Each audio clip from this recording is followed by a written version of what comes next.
Pare de usar a frase eu não consigo e passe a usar a frase como eu consigo. Se alguém consegue, você também consegue.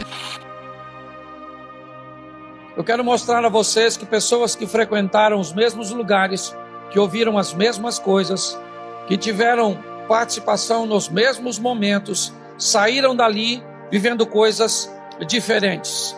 Eu quero mostrar a você que num ambiente onde todos ouvem a mesma coisa, algumas pessoas se comportam de forma diferenciada, porque sua mente canaliza suas ações a viverem de formas diferentes. E é isso que leva a vida dessas pessoas para um outro nível. Como levar alguém para um outro nível se esse alguém tem uma mente presa no nível anterior? O grande desafio é esse: libertar a mente.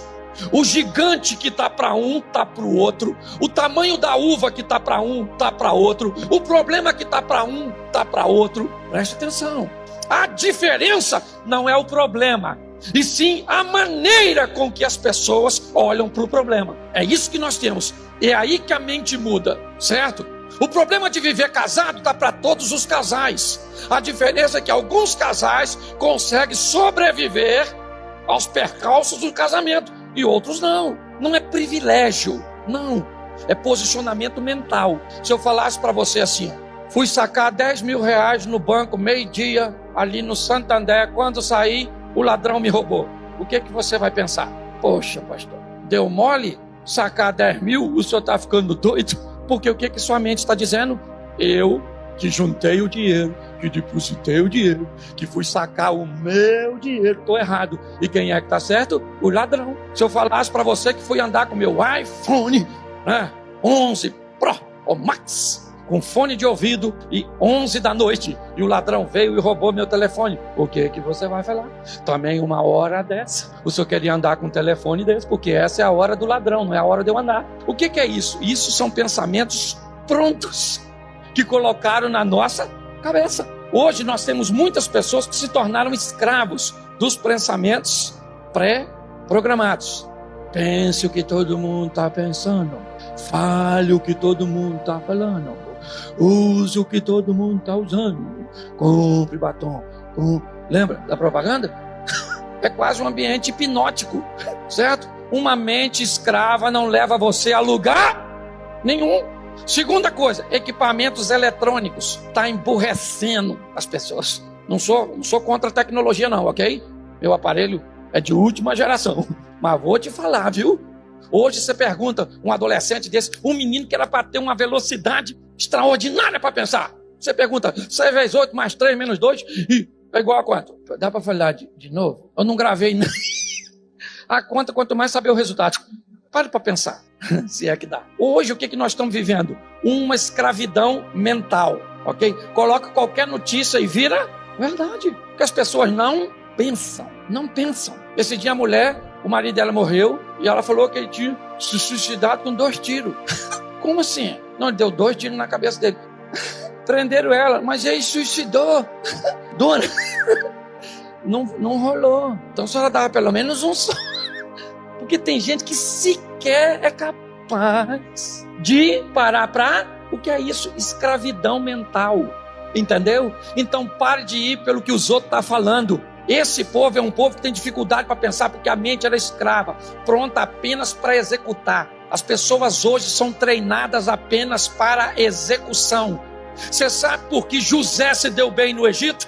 Porque ele foi chamado para executar uma tarefa, interpretar o sonho E quando ele terminou de interpretar, ele disse para o faraó: se eu fosse o senhor, eu arrumava um homem para cuidar do novo sistema de plantio, de armazenamento, de comercialização do Egito durante 7 anos de prosperidade, para evitar desperdício, para fazer mais com menos, certo? Para alcançar propósitos. O faraó pediu ele isso? Não, ele foi chamado para executar uma tarefa, mas posterior a executar uma tarefa, ele faz aquilo que não foi chamado para fazer.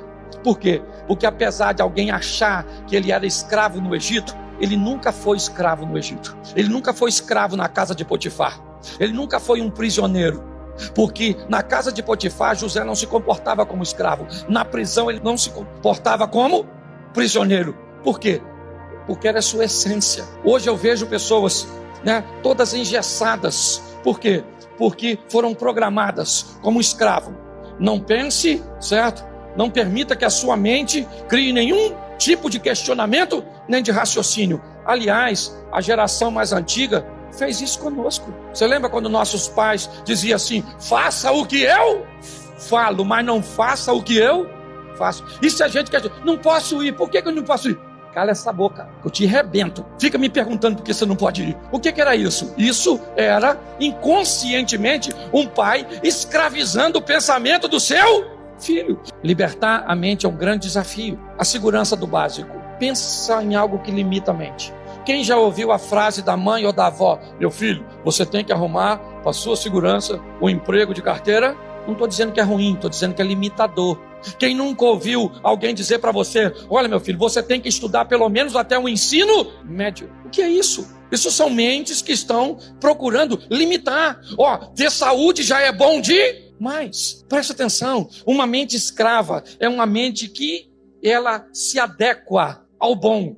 E preste atenção no que eu vou te falar agora. Tem uma coisa que é muito pior do que uma vida ruim. Sabe o que é? Uma vida boa. Porque o cara que vive uma vida ruim, ele quer sair, sim ou não? Vamos olhar? Vou voltar para a Bíblia aqui. José, ele está bem na casa de Potifar, sim ou não? Sim ou não? Ele quer sair de lá, porque lá é bom. Ele é governador da casa do eunuco do faraó, sim ou não? Então o emprego dele é bom, ele quer sair de lá, mas Deus tira ele de lá e bota ele numa prisão. Ele quer sair da prisão, sim ou não? Sim ou não? Ele diz ao copeiro: lembra de mim, porque a prisão era ruim, mas ele queria sair da casa de Potifar, porque lá era. Mas se ele fica na casa de Potifar, ele não ia viver o sensacional, porque o bom te impede de viver o extraordinário. Eu queria dar uma proposta para você. Você veio a essa vida, ela é uma só. Vem aqui para viver o extraordinário com Deus, o incrível. É isso, essa é a proposta que eu tenho feito para as pessoas. Uma mente que faz com que você não fique preso a essas coisas extremamente medíocres. E quando você ouvia a palavra medíocre, ela te machucava, não é? Porque medíocre parece ruim. Não, medíocre quer dizer aquele que está na média. É só isso. Se sua mente não mudar, vai ser assim, uma mente escravizada. Pensamentos prontos, coisas pré-programadas. Se sua mente não mudar, o que vai ser? Coisas extremamente limitantes. E não tem nada de errado se isso te faz feliz. Eu só preciso te mostrar que essa não é a única opção que você tem. É isso. São conteúdos inúteis que abastecem a mente dessa geração.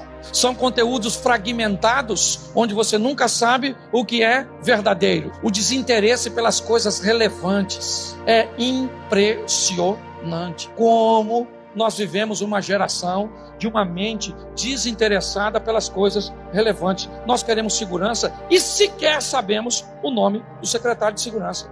Eu estava conversando ontem, tentando voltar para casa do Acre, com o Rodolfo, que era um dos vocalistas dos Raimundos, certo? E nós estávamos falando exatamente sobre essa situação, sobre um Deus que está afinzão de pegar a sua vida e levar você para uma esfera extraordinária.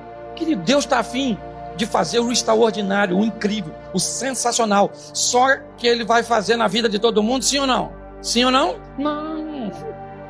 Porque a turma não quer. Pastor, eu quero. Não quer, você não quer. Eu tenho certeza que você não quer.